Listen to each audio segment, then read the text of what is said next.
आपने बिल्कुल सही टाइटल पढ़ा है, that how you can apply for Kartarpur Sahib which is in Pakistan, that too visa free. तो बेसिकली अभी मेरा रिसेंट ट्रिप करतारपुर साहिब के लिए था, जिसमें मैं करतारपुर साहिब गया एंड वहां से वापसी आया।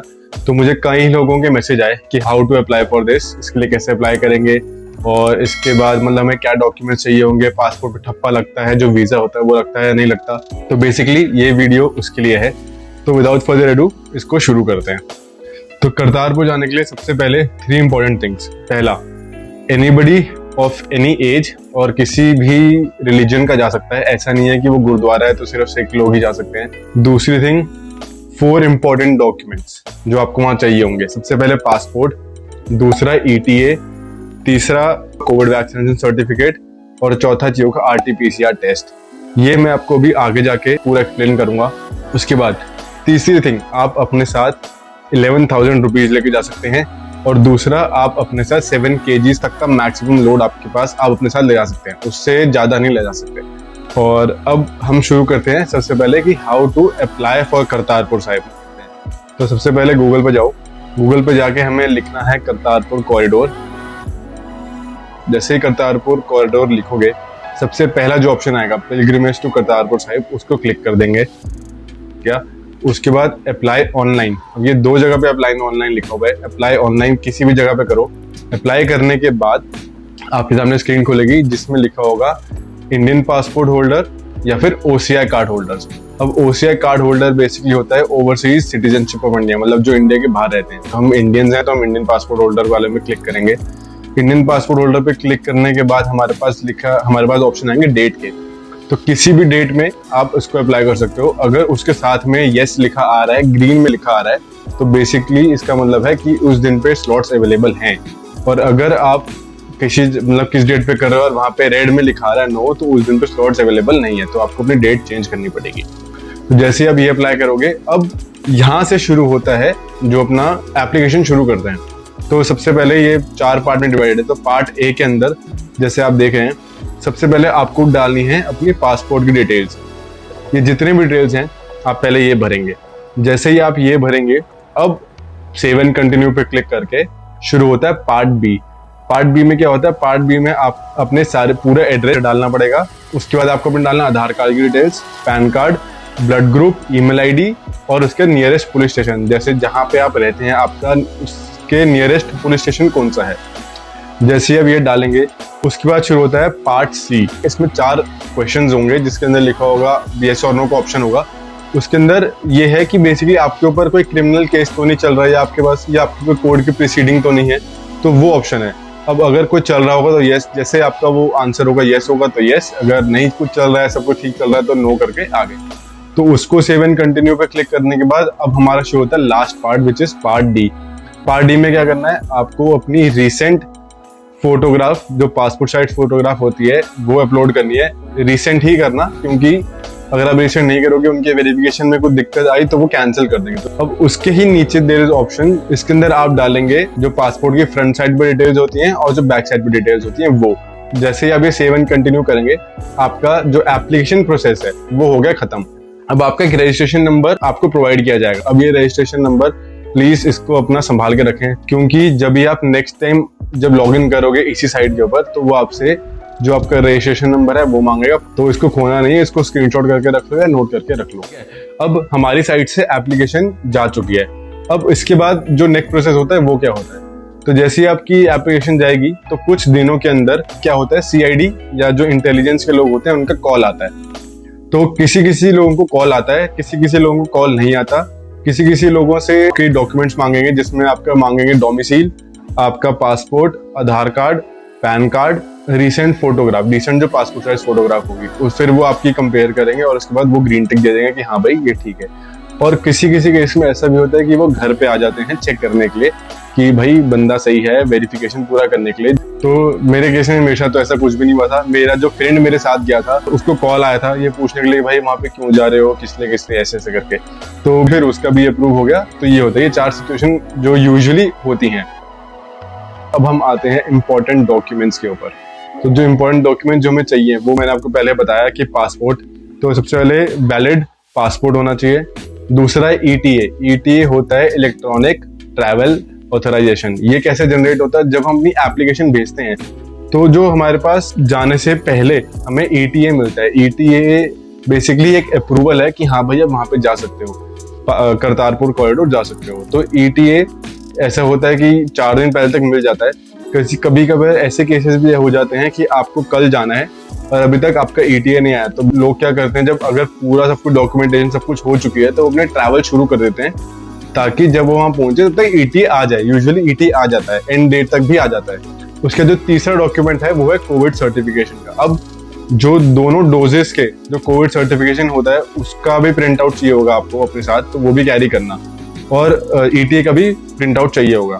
तो ये हो गया तीसरा डॉक्यूमेंट। अब चौथा है RT-PCR टेस्ट, जो 72 आवर्स प्रायर होना चाहिए। मतलब अगर आप कल जा रहे हैं तो कल से 72 घंटे पहले तक का आपके पास RT-PCR टेस्ट होना चाहिए, उसका भी फोटोकॉपी होनी चाहिए। बाई चांस आप अगर RT-PCR नहीं करवाते हैं तो पाकिस्तान इमिग्रेशन शुरू होने से पहले ही वहाँ पे काउंटर है जहाँ पे आप अपने ये कोविड वैक्सीनेशन और RT-PCR सबमिट करते हैं। वहाँ पे रैपिड टेस्ट भी होता है, बट फिर वहाँ पे चार्जेस लगेंगे, एक्स्ट्रा चीजें हो जाएंगी। तो मेरा रिकमेंडेशन यही है कि इट्स बेटर कि आप करवा के ही जाएं। अब उसके बाद आता है $20, जो हमारे करतारपुर कॉरिडोर की फीस है, मतलब करतारपुर साहिब की जो फीस है हमारी। $20 आप चाहें तो यहाँ से भी, जैसे जहाँ पे आप रहते हैं आपके पास अगर कोई मनी एक्सचेंजर है वहाँ से एक्सचेंज करवा लें और वो वहाँ जाके डिपॉजिट कर दें। जो वहाँ पे इमिग्रेशन से पहले, पाकिस्तान इमिग्रेशन से पहले एक काउंटर है जहाँ से आपको टिकट मिलेगी, वहाँ पे आपको वो सबमिट कराना पड़ेगा। बाई चांस आप अगर यहाँ से नहीं करा के ले जाते हैं, आप वहाँ पे जाके भी करा सकते हैं। बट जैसे मैंने उस वीडियो में कहा था, जो मैंने वीडियो बनाई है करतारपुर कॉरिडोर वाली, उसमें मैंने ये बताया था कि आप कोशिश करिए कि जहाँ से आप रहते हैं वहीं से ही करवा के जाएं, क्योंकि जब आप पाकिस्तान जाके अपना डॉलर चेंज, मतलब अपने जो करेंसी चेंज करा के डॉलर्स में लेते हैं, तो वो उसमें एक्स्ट्रा चार्जेस लगाते हैं और उसके बाद जो उनका रेट होगा वो लगाएंगे, तो वो महंगा पड़ जाएगा आपको। तो इट्स बेटर कि आप अपने होम टाउन से ही करा के जाएं। और एक सबसे इम्पोर्टेंट चीज, आप जो डॉलर अपने साथ लेके जाएं वो एकदम साफ होना चाहिए, उस पर कोई ब्लू इंक का निशान या ब्लैक इंक का निशान कुछ भी नहीं होना चाहिए। अगर वो हुआ तो मेरे साथ ही ऐसा हुआ था, मतलब मेरा तो खैर साफ नोट था, जो मैं वहाँ पे और भी लोग मिले थे, उनमें से एक बंदे के पास डॉलर था जिसमें $20 की उसमें ब्लू इंक का निशान था। तो उसका वो डॉलर उन्होंने मना कर दिया कि हम भाई ये नहीं एक्सेप्ट कर सकते, आपको नया लेना पड़ेगा। तो जब भी आप मनी एक्सचेंज करवाएं कोशिश करें कि आपका जो डॉलर वो बिल्कुल साफ सुथरा हो, उस पर एक भी निशान ना हो। अब नेक्स्ट थिंग इज कि हम करतारपुर कॉरिडोर पहुंचेंगे कैसे। जैसे मैं रहता हूँ दिल्ली से, तो हमारा ऐसा प्लान बना था कि हम दिल्ली से गए थे अमृतसर। हमने अमृतसर की ली थी ट्रेन, जो कि हमारी थी लगभग 7 से 8 घंटे की ट्रेन थी। एंड उसके बाद हम 2 दिन अमृतसर में रहे थे। अमृतसर में रहने के तो बहुत ऑप्शन थे, तो हम 2 दिन अमृतसर में रहे, हमने पूरा कवर किया अमृतसर। और उसके बाद हम नेक्स्ट डे अमृतसर से गए डेरा बाबा नानक बस पकड़ के, जो कि हमारा था 50 किलोमीटर्स उसका डिस्टेंस है अमृतसर से डेरा बाबा नानक का। तो कई लोग ऐसे भी करते हैं कि डायरेक्ट अपनी कार उठा के सीधा डेरा बाबा नानक पहुंच गए। वहां पे गुरुद्वारा में रहने का ऑप्शन है, गुरुद्वारा में रूम्स वगैरह हैं। तो जैसे ही आप डेरा बाबा नानक पहुंचोगे, डेरा बाबा नानक पहुंचने के बाद अब आपको जाना है इंडियन इमिग्रेशन में। इंडियन इमिग्रेशन में जाओगे वहां, उसके बाद आपका प्रोसेस एकदम आसान हो जाएगा, आपको कुछ ज्यादा करने की जरूरत नहीं रहेगी, सब कुछ अपने आप होता रहेगा। वो आपसे डॉक्यूमेंट मांगेंगे, डॉक्यूमेंट वेरिफिकेशन होगी, पोलियो ड्रॉप्स पिलाएंगे, मतलब काफी सही चल रहेगा सिचुएशन वहां पे। उसके बाद आपको छोड़ेंगे वो इंडिया पाकिस्तान बॉर्डर पे। इंडिया पाकिस्तान बॉर्डर पे आप जैसे ही जाओगे आपको बहुत ही एक अमेजिंग फीलिंग आ जाएगी। आपको बॉर्डर खुद ऐसे पैदल चल के क्रॉस करोगे इंडिया और पाकिस्तान के, मतलब इंडिया से पाकिस्तान जाओगे, और फिर वो आपको लेके जाएंगे पाकिस्तान इमिग्रेशन पे। जब आप पाकिस्तान इमिग्रेशन पे जाओगे तो उससे पहले आपको कोविड सर्टिफिकेशन देनी पड़ेगी, अपनी RT-PCR देना पड़ेगा, टिकट लेनी पड़ेगी। और फिर पाकिस्तान में जब आप इमिग्रेशन पहुंचते हो तो आपका वेरिफिकेशन होती है, आपके फिंगरप्रिंट्स लेंगे, ये सब चीजें होंगी, और आपको एक येलो कार्ड दे देंगे यात्री का कि आप यात्री हो करतारपुर साहिब जाने के लिए। तो वो अपने पास जरूर रखिएगा। और उसके बाद फिर आप वहां से पहुंचते हो Kartarpur Sahib, which is the biggest gurdwara in the world. तो वहां जाके अब एक बहुत ही अमेजिंग फीलिंग हो जाती है। तब वहां पे करने के लिए बहुत चीजें हैं, जैसे सबसे पहले तो आप लंगर जरूर खाइए वहां पे, तो इतना बड़ा गुरुद्वारा तो लंगर खाना वहां का बनता ही है।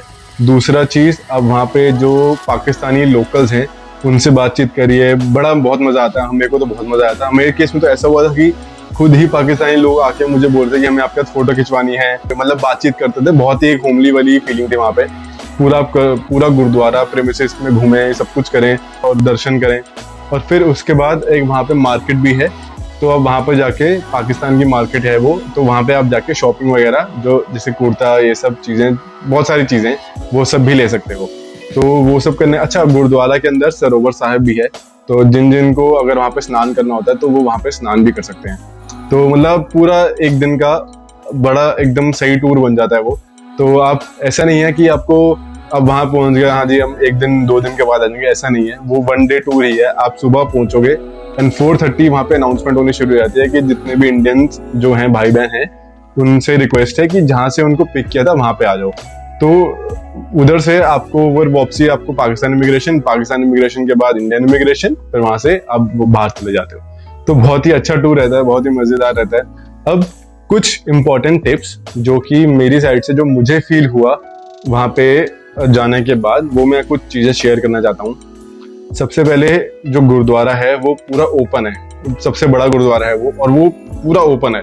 तो मेरा ये रिकमेंडेशन रहेगी कि गर्मियों में एज इन मई जून जुलाई में ट्राई करो कि मत जाओ, किसी और सीजन में ट्राई कर लो, क्योंकि सीधा सर पे धूप पड़ रही होती है और नीचे भी फर्श पूरा गर्म हो जाएगा और ऊपर धूप पड़ रही होगी, तो बहुत मतलब इतना फिर घूमने का मजा नहीं आएगा। पहली चीज तो ये। दूसरी चीज, वहां पे अनाउंसमेंट हो रही होती है कि जितने भी लोग हैं उनको अपना सर ढक के चलना है। आप गुरुद्वारा के अंदर हो तो आपको अपना सर ढक के रख के चलना ही पड़ेगा। तो कोशिश करिए कि जितने भी जेंट्स हैं वो अपने साथ रुमाल वगैरह या स्कार्फ कुछ ऐसे चीज रख के चलें जिससे वो अपना हेड कवर कर सकें, नहीं तो वहाँ पे फाइन है। अगर आपको वहाँ पे कोई पकड़ लेता है कि भाई आपने सर नहीं ढका हुआ, तो वहाँ पे आपको फाइन देना पड़ता है। तो बेसिकली ये सब है करतारपुर साहिब कॉरिडोर की पूरी डिटेल्स, और मैंने अपने कुछ जो इम्पोर्टेंट टिप्स थे वो भी इसमें ऐड कर दिए। आई होप कि इसमें आपके सारे डाउट्स क्लियर हो जाएं, और बाई चांस अगर कुछ डाउट्स और हैं या कुछ क्वेश्चंस और हैं तो आप कमेंट में मुझसे पूछ सकते हो। I definitely respond to it, या फिर आप मुझे इंस्टाग्राम पे भी डीएम कर सकते हो। इंस्टाग्राम की आईडी मैंने डाल दी है। तो अगर आपने ये देखना है कि मेरा एक्सपीरियंस कैसा रहा, तो उसका जो मेरी वीडियो जो मैंने बनाई है उसका लिंक मैं अपने डाल दूंगा आई बटन में, और वो पूरी एक मैंने प्लेलिस्ट बनाई है, 2 व्लॉग्स हैं वो, आप उसको भी देख सकते हो पूरा उसका नॉलेज लेने के लिए कि कैसे कैसे क्या क्या था। तो इस वीडियो को हम इतना ही रखेंगे, ये एक इन्फॉर्मेटिव व्लॉग था आप लोगों के लिए। तो if you guys enjoyed this video, do like it, share and subscribe if you are new to this channel, and comment as well. And as always, I'll see you guys in the next vlog. So till then, bye bye and Abhyanto.